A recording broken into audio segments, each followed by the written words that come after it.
किसान कॉम्प्रोमाइज़ नहीं करेंगे। क्यों नहीं करेंगे? क्योंकि उनको समझ आ रही है बात कि अगर वो आज कॉम्प्रोमाइज़ कर गए तो उनका हिंदुस्तान में कोई भविष्य नहीं रहेगा।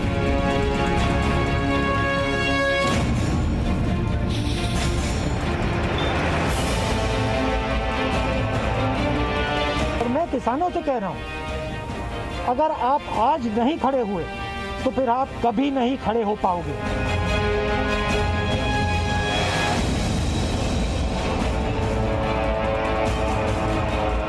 आपको कोई पीछे नहीं हिला सकता। आप हिंदुस्तान हो।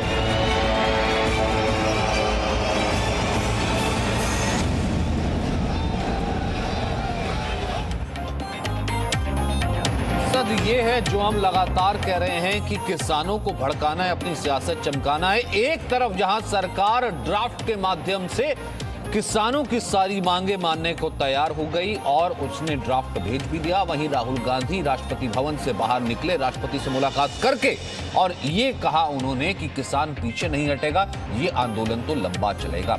ऐसा उन्होंने क्यों कहा, ऐसी सियासत क्यों हो रही थी? सबसे पहले आप ये साउंड बाइट सुनिए। कॉम्प्रोमाइज़ नहीं करेंगे। क्यों नहीं करेंगे? क्योंकि उनको समझ आ रही है बात कि अगर वो आज कॉम्प्रोमाइज़ कर गए तो उनका हिंदुस्तान में कोई भविष्य नहीं रहेगा। वो उनको बहुत क्लियरली ये बात समझ आ गई है कि अगर वो आज नहीं खड़े हुए, और मैं किसानों से कह रहा हूं, अगर आप आज नहीं खड़े हुए तो फिर आप कभी नहीं खड़े हो पाओगे। और हम सब आपके साथ हैं, आप बिल्कुल घबराइए मत, हम सब आपके साथ खड़े हैं। आपको कोई पीछे नहीं हिला सकता। आप हिंदुस्तान हो। तो इस वक्त हमारे साथ मनीष शुक्ला मौजूद है सिंघू बॉर्डर से। किसान कह रहे हैं कि अब वो 14 तारीख को बड़ा आंदोलन करेंगे, वहां से हटने को तैयार नहीं है। राजू राज है यूपी गेट से, वरुण वसीन है इस वक्त हमारे साथ दिल्ली नोएडा बॉर्डर से, और हमारे साथ मेहमानों का भी एक पैनल है, उनसे आपका तारुफ करा दें। हमारे साथ शिवराज सिंह है, किसान नेता, हमारे साथ गुरु प्रकाश हैं जो कि बीजेपी के प्रवक्ता हैं, और हमारे साथ मोहिनी मोहन मिश्रा हैं, ऑल इंडिया सेक्रेटरी भारतीय किसान संघ। सबसे पहले मनीष, मैं आपके पास आना चाहूंगा, इस वक्त क्या स्थिति है, क्या खबर है? मतलब पहले भरोसा, फिर कह दिया कि हम आपकी मांगे मान लेंगे, फिर लिखित तक दे दिया, अब भी किसान क्यों अड़ा है? क्या किसान नेता कह रहे हैं? सचिन, अगर यहाँ तस्वीरें देखेंगे तो आपको खूब समझ में आ जाएगा कि स्थितियाँ किस तरीके से दिन पर दिन खराब हो रही हैं और कैसे यहाँ पर पुलिस के जो डिप्लॉयमेंट है वो बढ़ता जा रहा है। ये दिखाता है कि अभी भी तनाव है कहीं ना कहीं, और जिस तरीके से किसान नेताओं ने ये कहा कि आने वाले टाइम में वो घेराबंदी करेंगे, नेशनल हाईवे जाम करेंगे, तो काफ़ी दिक्कत होने वाली है। जहाँ तक बात, देखिए, परसों शाम को अमित शाह गृह मंत्री ने मीटिंग की थी दिल्ली में, और ये उम्मीद जताई जा रही थी कि इसका एक हल निकलेगा, क्योंकि अमित शाह काफ़ी बड़े मंत्री हैं और जाहिर तौर पर प्रधानमंत्री की पूरी नज़र थी, और एक उनका शामिल होना एक पॉजिटिव मैसेज था। लेकिन उनके प्रस्ताव को, जिस तरीके सरकार ने किसानों के पास प्रस्ताव भेजा, उस प्रस्ताव को किसान नेताओं ने खारिज कर दिया। अब आगे बातचीत किस तरीके की होगी, क्योंकि सरकार ये साफ कर चुकी है कि कानून ये वापस नहीं होगा। लेकिन यहाँ ये भी है कि किसानों को, किसान नेताओं को कहीं ना कहीं से भड़काने की भी कोशिश हो रही है, क्योंकि जब बातचीत होती है तो रास्ता निकालने के लिए होती है। अगर दोनों पक्ष जिद पर आ जाए और फिर उसके बाद तो कोई किसी की सुने ना, तो फिर सोल्यूशन नहीं निकल सकता। तो अब जबकि किसान नेताओं ने मना कर दिया है, और राकेश टिकैत हैं, एक सेकंड मैं राजू राज का रुख कर लेता हूं। राजू राज, जरा पूछिए, पहले तो यही मांग लेकर के निकले थे ना? मुझे याद पड़ता है जब पहले दिन से जी न्यूज पर ये डिस्कस करते थे कि एमएसपी की गारंटी चाहिए और कुछ नहीं चाहिए, एमएसपी की गारंटी समेत तमाम मांगे मान ली। क्या आंदोलन अब भी चलता रहेगा और इस तरह से क्या धमकाने की, या फिर नहीं हम दिल्ली जाम कर देंगे, यही राजनीति होती रहेगी? कुछ तो सोल्यूशन निकलना चाहिए, ताकि आप लोग भी अपने जो खेत हैं वहां जा पाएं, अपनी खेतीबाड़ी कर पाएं। ये तमाम बिल्कुल सचिन, यहाँ पर राकेश टिकैत हैं और राकेश टिकैत आए, इनसे बात करते हैं। लेकिन सवाल है, राकेश जी का साफ तौर पे कहना है कि जब तक बिल वापस नहीं होगी तब तक कोई रास्ता नहीं निकलता है। राकेश जी, एक जो चीजें हैं, अगर दोनों पक्ष इसी तरह से खड़े रहेंगे, बिल वापस नहीं होगी तो नहीं जाएंगे, तो रास्ता कैसे निकलेगा? देखो, आज तो यही उसका हाल है अभी तो, और आने वाले टाइम पे देखेंगे क्या होगा। सरकार के पास में दोनों ऑप्शन हैं, ठीक है। सरकार को ये लगता है कि लोग यहाँ पर आ गए, भीड़ बढ़ेगी, वो आगे भाई मारो पिटो, जिन पे हथियार है उनका इस्तेमाल करो। नहीं, सरकार से किसान बातचीत वापसी नहीं करने के लिए जाएगा। उतरे हैं या टकराव के ये लिए किसानों उतरे ने हैं? निर्णय कर लिया, ये घर से कह के आगे बिल वापसी करवाए बिना हम घर वापसी नहीं जाएंगे। राकेश जी, सरकार से बातचीत करना है या टकराव करना है? टकराव कहाँ कर रहे हैं हम?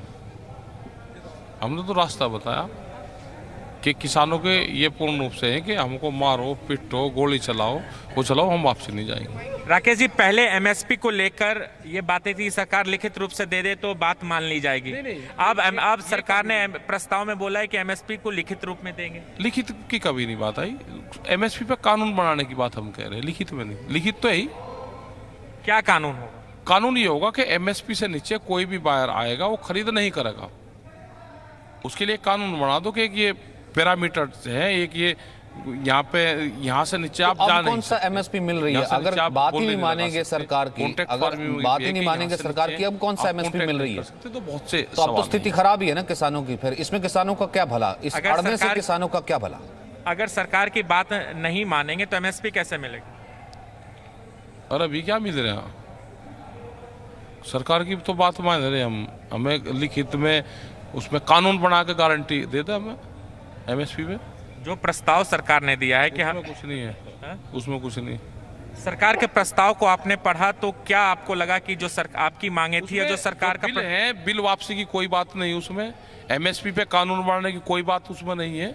वो पूर्ण रूप से एक दस्तावेज है और बहुत सी चीजें उसमें पहले उठा के वे सब जोड़ के जो सरकारों की स्कीम है वे जोड़ के उसमें दे दी। क्या कोई 24 पेज दे के वो पूरा कानून थोड़ा हो जाता है? तो एक जो सवाल है कि जो सरकार ने प्रस्ताव दिया उसे ठुकरा दिया आपने। अब आपकी तरफ से जो मांगे हैं वो हमारे दर्शकों को, जी न्यूज़ के दर्शकों को मांगे, किन किन मुद्दों पर सरकार अगर मानती है तो गतिरोध खत्म होगा? देखो, उसमें प्रस्ताव में बहुत से सवाल उसमें हैं, उसमें संशोधन से कुछ नहीं होने का। अब किसानों को ये है कि बिल वापसी हो जाए, एमएसपी पे कानून बन जाए। पुराली का मामला है भाई, पूरा धान आपने ले लिया, उसने मंडी में बेच दिया, पुराल कहाँ लेकर जाएगा वो? उसकी जिम्मेदारी तो सरकार की है। हमारे जो साइंटिस्ट सरकार बात कह तो रही ना, मैं वही तो मुझे समझ में नहीं आ रहा। ठीक है राजीव, आपके पास वापस आऊंगा। वरुण भी हमारे साथ मौजूद है। वरुण, आपका रुख मैं बाद में करूंगा। शिवराज सिंह, जब सरकार ने कह दिया पराली के ऊपर भी, सरकार ने एमएसपी भी कह दिया, एमएसपी को लेकर के आंदोलन शुरू हुआ था और बाकी बातें मांगे भी मान ली, तो फिर पोर्ट्रेट तो ऐसे होगा ना शिवराज जी कि भाई कि कुछ लोग ऐसे हैं जो चाहते हैं आंदोलन चलता रहे, किसान सड़क पर रहे। मेरी बात सुनो, क्या तो हम अनपढ़ है या सरकार, क्या तो हमारी बात सरकार नहीं समझ पा रही है, सरकार की बात हम नहीं समझ पा। हमने भाजपा के प्रवक्ता बैठे होंगे, आपका चैनल है, सरकार तक हमारी आवाज पहुंचाए। हम आपसे हाथ जोड़ करके, गिड़गिड़ा करके, नाक रगड़ करके, पैर पकड़ करके सिर्फ इतनी बात कह रहे हैं कि एमएसपी को गारंटी कानून बना दो, अमली जामा पहना दो, इससे नीचे कोई खरीदे तो उस पर एफआईआर हो। क्या ये देश का किसान विदेश से 2 रोटियों में मोल लिया है भाई? क्या ये इस भारत माँ का लाल नहीं है? क्या इसको जीने का अधिकार नहीं है? इसको शिक्षा, स्वास्थ्य और रोजगार का इसे सरकार ड्राफ्ट में एमएसपी लिख करके तो दे रही है। अरे लिख के क्या दे रही है? वो तो लिख के तो है हमेशा से। क्या मिली किसानों को? हरियाणा और पंजाब छोड़ के क्या पूरे हिंदुस्तान को आज तक एमएसपी मिली? क्या एमएसपी के लिए दोबारा आंदोलन किया जाएगा? अरे भाई, जब सरकार से वार्ता हो रही है, क्या इनकी नानी मर जाएगी? अगर एमएसपी को गारंटी कानून बना रहे तो इनकी नानी मर जाएगी क्या? ये बताओ, क्या हमने देश का राज मान लिया, अमेरिका का राज मान लिया? क्या मान लिया हमने? न्यूनतम समर्थन मूल्य, सबसे नीचे का समर्थन मूल्य भी अगर किसानों को नहीं मिलेगा तो भाई क्या होगा देश का अन्नदाता का? क्या ये चाहते हैं देश का अन्नदाता खेती करनी छोड़ दे? आज मैं आपको बता रहा हूँ, रेहड़ी पटरी वाला, शिवराज जी, अड़ने से तो अभी तो मिल ही नहीं रहा ना। एक मिनट मेरी बात, मूंगफली बेचने वाला सही 2 टाइम की रोटी खा रहा है, और 50 बीघे का काश्तकार अगर उसके घर से कोई बच्चा नौकरी पे नहीं है या कोई साइड बिजनेस नहीं है तो वो कर्ज में कर्ज डूबता जा रहा है।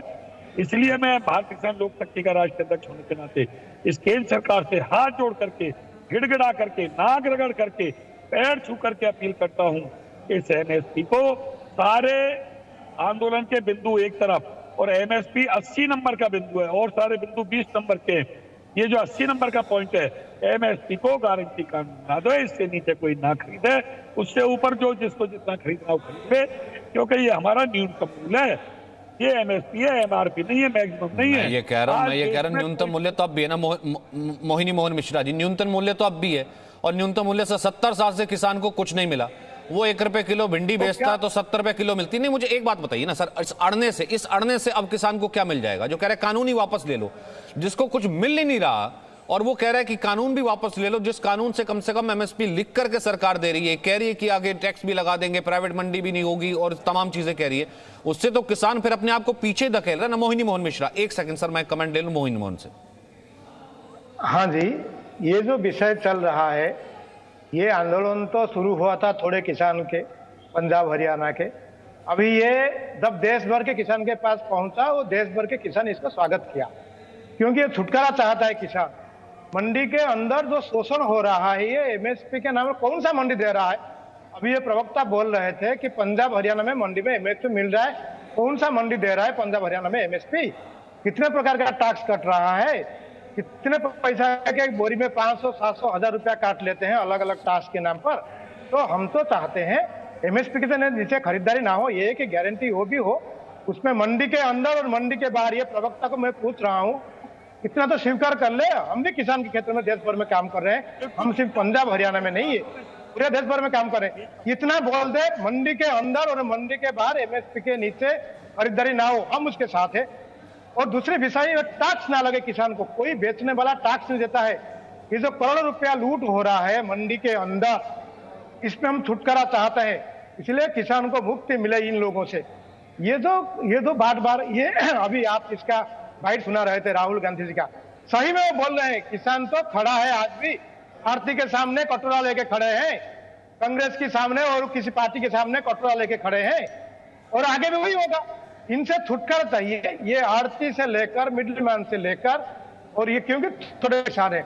आप 2003 मुझे एक बात बताइए ना मोहिनी जी, फिर इसमें राहुल गांधी का क्या भला, इसमें सोनिया गांधी का क्या भला, इसमें सीताराम येचुरी का क्या भला, इसमें शरद पवार का क्या भला? जो देखिए पहले कुछ और कहते थे, अब कुछ और कहते हैं, अब किसानों को कह रहे हैं। मैं कह रहा हूं उनका क्या भला? यहाँ पे नुकसान तो किसान का ही हो रहा ना, ये तो किसान को समझना है। एक बार हम फिर से सुनवा देता हूँ राहुल गांधी ने क्या कहा। कहीं ऐसा तो नहीं है कि पीछे से वो कोशिश यही कर रहे हैं कि मैं भड़काता रहूं और किसान भड़कता रहे और वो खड़ा रहे? किसान का भला इसमें नहीं हो रहा। मेरा सबसे बड़ा कंसर्न ये है कि अन्नदाता का भला नहीं हो रहा, खाली यहाँ पर सिर्फ और सिर्फ अड़ करके जो पार्टियां सिर्फ उसे अड़ाना चाहती हैं। एक बार ये सुनिए, फिर उसके बाद मैं आता हूं गुरुप्रकाश। किसान कॉम्प्रोमाइज नहीं करेंगे। क्यों नहीं करेंगे? क्योंकि उनको समझ आ रही है बात कि अगर वो आज कॉम्प्रोमाइज कर गए तो उनका हिंदुस्तान में कोई भविष्य नहीं रहेगा। वो उनको बहुत क्लियरली ये बात समझ आ गई है कि अगर वो आज नहीं खड़े हुए, और मैं किसानों से कह रहा हूं, अगर आप आज नहीं खड़े हुए तो फिर आप कभी नहीं खड़े हो पाओगे, और हम सब आपके साथ हैं। आप बिल्कुल घबराइए मत, हम सब आपके साथ खड़े हैं, आपको कोई पीछे नहीं हिला सकता। आप हिंदुस्तान हो। गुरुप्रकाश, क्या लगता है? देखिए, ये कमान आपके हाथ से छूट चुकी है? नहीं ठीक है, कांग्रेस पार्टी राजनीति कर रही है, लेकिन किसानों का भी आपने सुन लिया। दोनों को सुन करके बताइएगा, आपके हाथ से क्या गेंद छूट चुकी है? नहीं, देखिए, सवाल ही नहीं खड़ा होता है सचिन भाई। हमारा लोकतंत्र, हमारा संविधान एक जीवंत संविधान है, और यहाँ पे जितनी चर्चा हो, जितना विमर्श हो, उतना अच्छा है। ये दिखाता है कि हमारे लोकतंत्र में हमेशा कहीं ना कहीं विचार विमर्श का एक स्थान होता है। जो वार्ताओं का दौर अब तक चला है, 5-6 दौर हो चुके हैं, आगे भी वार्ताओं के दौर चलेंगे। सरकार के प्रतिनिधि, किसान समाज के प्रतिनिधि आपस में बैठेंगे, और हम लोगों को पूरा भरोसा है, पूरा विश्वास है सचिन भाई। आपके माध्यम से मैं जी न्यूज़ के दर्शकों को बताना चाहता हूं, बस कुछ और समय वेट करिए आप लोग। हम लोग समन्वय से, संवाद से एक ऐसे समाधान की ओर पहुंचेंगे जो हम लोग भी सहमत हो और किसान भाई भी सहमत हो। इसीलिए, और दुख की बात यह है, दुर्भाग्यपूर्ण ये है, जब राष्ट्रपति भवन के बाहर विपक्षी दल के नेता आते हैं और तमाम तरह के अपने दोहरे मापदंड का परिचय देते हैं। देखिए, मेरे पास कच्चा चिट्ठा पड़ा हुआ है, मैं राजनीति करना नहीं चाहता हूं, ये बड़ा ही संवेदनशील मुद्दा है। ये वही कांग्रेस पार्टी है जो अपने मैनिफेस्टो में कहती है हम तो एपीएमसी एक्ट को रिपील कर देंगे। ये वही एनसीपी के नेता है जो कि तमाम मुख्यमंत्रियों को चिट्ठी लिखते हैं और फिर आज कह रहे हैं कि लोगों को बहका रहे हैं। देखिए, बहुत बड़ा दुर्भाग्य है, आपके डबल स्टैंडर्ड्स, आपकी हिपोक्रेसी आज जनता के सामने एक्सपोज हो गई है। लेकिन फिर भी मैं विनम्रता पूर्वक अपने विपक्ष के भाइयों से, विपक्षी बहनों से आग्रह करूंगा, बहुत ही संवेदनशील मुद्दा है, आप हमारे साथ आइए, एक सक्रिय विपक्ष की भूमिका निभाइए, और जो भी डिसएग्रीमेंट्स हैं, जो भी असहमतियां हैं, उन सबको संवाद, समन्वय से कैसे दूर सकते हैं, इस पे हमारा आप साथ दीजिए। ठीक है, मैं एक वरुण का रिएक्शन ले लेता हूं। वरुण भी हमारे साथ काफी देर से जुड़े हुए हैं। वरुण, इस वक्त आपका मौजूद है मेरे ख्याल से दिल्ली नोएडा बॉर्डर पर, क्या स्थिति है वहां पर और वहां किसान क्या कह रहे हैं? जी बिल्कुल, देखिए इस वक्त मैं दिल्ली नोएडा बॉर्डर पर, चिल्ला बॉर्डर पर मौजूद हूं और जिस समय अभी 10 मिनट पहले जब हमने राहुल गांधी जी की जो बाइट सुनाई, उस पर भारतीय किसान यूनियन ने हमें खासकर बुला के कहा है कि हम कुछ कहना चाहते हैं, तो उनसे ही जानने की कोशिश करते हैं। राहुल गांधी जी कह रहे हैं आप घबराइए मत, हम आपके साथ हैं। तो आंदोलन तो आप कर रहे हैं, आप जानते हैं आपको क्या चाहिए, तो यहाँ पर लोग आके ये कहते हैं कि आप घबराइए मत, हम आपके साथ हैं, ये आंदोलन को हम आगे बढ़ाएंगे। राहुल गांधी जी कह रहे हैं इस बात को, बहन मायावती जी इस बात को कह रही हैं, चौधरी अजीत सिंह भी इसी बात को कह रहे हैं। देश के राजनेता आज इस बात को कह रहे हैं कि घबराइए मत, हम आपके साथ हैं। कभी तो सत्ता इनके हाथों में भी थी, तब ये किसान का सत्ता में आसीन होकर भला नहीं कर पाए। आज हमारे साथ तो मोदी जी भी हैं, आज हमारे साथ तो अमित शाह जी भी हैं, आज हमारे साथ देश की सरकार भी है। सत्ता में होते हुए यदि वो सरकार किसान की बात नहीं समझ पाई, भाई एक बात बता दीजिए, बहुत सीधा सा सवाल है, कानून जनता की हिफाजत के लिए बनाया जाता है, जनता के हितों की रक्षा के लिए कानून बनाया जाता है। आज यदि किसान और देश की जनता उस कानून को सिरे से नकार चुकी है तो उस कानून को खारिज कीजिए, इसमें क्या आपत्ति है? आप क्यों भला करना चाहते हैं, क्यों भ्रमित करना चाहते हैं? पूरा देश किसान के साथ है, नहीं, लेकिन किसान लेकिन उत्पादक है। लेकिन किसान भाई ये भी समझना बहुत जरूरी है ना कि किसान की कानून ही वापस करने से किसानों का फिर क्या भला होगा, क्योंकि पहले कानून ही नहीं था। तो आपने खुद कहा कि सत्ता की चाबी जो है इन जो लोग राजनीति कर रहे हैं उनके हाथ में रही है। अगर वो चाहते तो उस वक्त वो एमएसपी लागू कर देते, नहीं हुआ ना लागू। अब अगर बात हो रही है रिफॉर्म्स की, तो कम से कम ये है ना कि रिफॉर्म